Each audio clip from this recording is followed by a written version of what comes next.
Berawal dari nyelik siaran televisi, Nurul warga Lebak Kranji berhasil melahirkan karya-karya unik sama menarik. Ialah kerajinan clay yang berasal dari tepung terigu.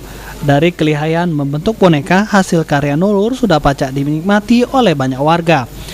Bahan pembuatan boneka clay ini dibuat dari tepung terigu ditambah lem kayu serta pewarna sesuai dengan kebutuhan. Bentuk-bentuk kerajinan juga disesuaikan dengan tren mainnya hari.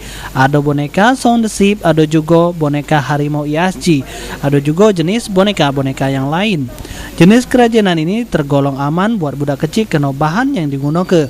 Selain patung boneka, pajangan, Nurul juga membuat kerajinan gantungan kunci. Untuk rego kerajinan clay yang dibuat Nurul dipatok mulai dari rego 15.000 untuk gantungan kunci, sementara untuk boneka dijual dengan rego Rp35.000 untuk siko karakter. Kalangan pelajar sama mahasiswa merupakan yang paling dominan membeli kerajinan clay yang dibuat sama Nurul.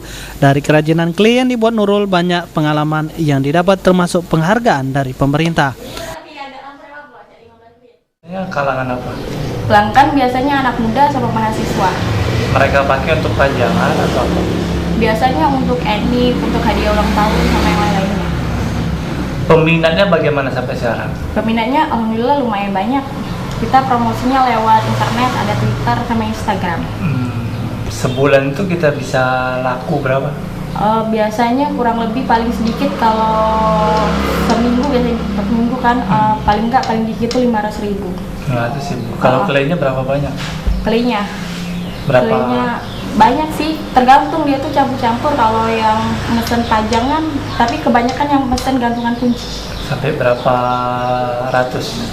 Kalau per minggunya kita enggak sampai berapa ratus, soalnya pembuatannya itu prosesnya lama. Kendalanya itu ya lama. Iya, waktu soalnya kan buatnya sendiri. Kalau ada yang bantuin kan prosesnya bisa buat banyak. Sulaiman, PAL TV. Dua periode Bapak.